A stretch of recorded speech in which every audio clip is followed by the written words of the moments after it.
పెట్టింది కాదు, పెట్టని కార్యక్రమాలు చేసిన ఘనత కూడా కాంగ్రెస్ పార్టీకే ఉంది. ఇవన్నీ కూడా తట్టుకోలేక ఇళ్ల విషయంలో కూడా 700 పైచీలకి మండలంలో ఇల్లు ఇవ్వడం జరిగింది. ఇంకా రాని వారు కూడా ఎవరు బాధపడాల్సిన అవసరం లేదు, రాని వారు కూడా ఇల్లు ఇస్తాం. ఆ సబ్జెక్టులో కూడా ఏదో అది వదిలిపెట్టేసి అది వేరే వాటి విషయాలు మాట్లాడి నీళ్లు తెచ్చిన మేము అప్పుడు 1980లో ఎన్టీఆర్ కిలో బియ్యం ఇచ్చిండు, మంచిగా రూపాయికి బియ్యం ఇచ్చిన విషయాలు మంచిగానే మాట్లాడినంత వరకు బాగానే ఉంది. ప్రాంతీయ పార్టీల వల్లనే ఈ జరిగిన చెప్పడం శోచనీయమైన కూడా తెలియపరుస్తా ఉన్నాం. ఎందుకంటే భారతదేశంలో కాంగ్రెస్ పార్టీ ఈ భారతదేశానికి స్వాతంత్రం రావడంలో కూడా కాంగ్రెస్ పార్టీ ముఖ్య భూమిక.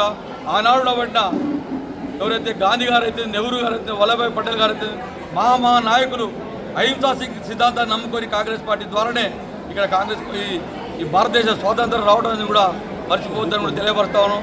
ప్రాంతీయ పార్టీ పుట్టగొడుగులకు పుట్టి రాష్ట్రాన్ని దోచుకోవడం తప్ప ఏ కార్యక్రమం కూడా చేయలేదని కూడా తెలియపరుస్తా ఉన్నాను. ఆయన ఏం చెప్తున్నాడు, కేసీఆర్ చేసిండు, కేసీఆర్ చేయలే. కేసీఆర్ అంటే రాజకీయ భిక్ష పెట్టింది కాంగ్రెస్ పార్టీ. కేసీఆర్ అంటే సింగిల్ డైరెక్టర్ చేసి కాంగ్రెస్ పార్టీ.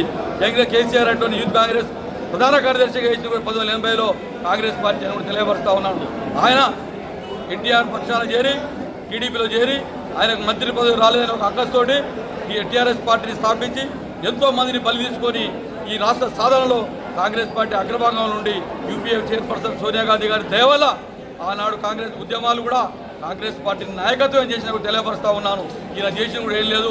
ఈ జగదీష్ రెడ్డి గురించి నిన్నమన్న వాళ్ళ కవిత మాట్లాడింది, ఇక ఆ విషయాల్లో దూరిపోతే మళ్ళీ ఆమె చెప్పాలి, మనం మాట్లాడడం వేస్ట్ తెలియపరుస్తూ ఆయన ఈ నియోజకవర్గంలో ఈ 10-11 సంవత్సరాల కాలంలో ఆయన 1900 ఇళ్ళు మాత్రమే ఇచ్చిండు. ఆయన 1900 ఇళ్ళు ఇచ్చి 384 ఇళ్ళు మాత్రమే ఆయన అలాట్ చేయడం జరిగింది. 384 కుటుంబాలే ఆ ఇళ్లలో ఉన్నాయి తప్ప మిగతావి కూడా అన్నీ కూడా ఏది ఓపెనింగ్ దోచుకోక కట్టిన ఇళ్ళు సగం కూలి అధ్వానంగా ఉన్నది.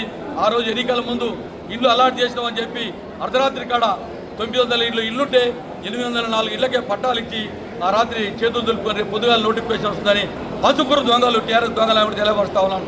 ఆ ఇళ్లలో పోయి పట్టాలు పట్టుకొని తెల్లారి ఆ ఇళ్లలో పోయిర్రు. ఈ రోజు కూడా తీసుకొద్దాం ప్రస్తుతాన్ని కూడా ఒక్కరు కూడా పాపం ఆ ఇంట్లో పోయిన పాపమే పోలేదు. నేను నిన్ననో మొన్ననో ఆ కాలనీకి పోయి చూసినాను, ప్రతి ఇల్లు చూసినాను. ఆ ఇంట్లో ఏమీ లేదు, ఉన్న తలుపులు పోయినాయి, కరెంట్ సామాన్లు పోయినాయి, ఎక్కడి అంత అధ్వానంగా ఉంది. ఇప్పుడు ఈ ప్రభుత్వంలో ఈ నెల రోజుల మాసంలో కనీసం దసరా వరకైనా కూడా సగం మందిని ఇళ్లలో వదిలే కార్యక్రమం దృఢ సంకల్పంతోటి దామోదర్ రెడ్డి గారు ఆదేశాలు, యువ నాయకులు సర్వోత్తమ రెడ్డి గారు కూడా దాన్ని విజిట్ చేయడం జరిగింది.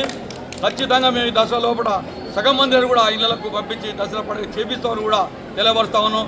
ఈ కార్యక్రమం ఇండ్లు ఖచ్చితంగా కంప్లీట్ చేసి తోలాలని చెప్పి మన ప్రియతమ నాయకులు ఉత్తమ్ కుమార్ గారు అయితే, దామోదర్ రెడ్డి గారు అయితే, సర్వోత్తమ రెడ్డి గారు అయితే, మన ఎంపీ రఘువీర్ రెడ్డి గారు అయితే దృఢ సంకల్పంతో ఉన్నారు. దీన్ని క్షేత్రస్థాయిలో మేము పరిశీలిస్తాం ఎప్పటికప్పుడు.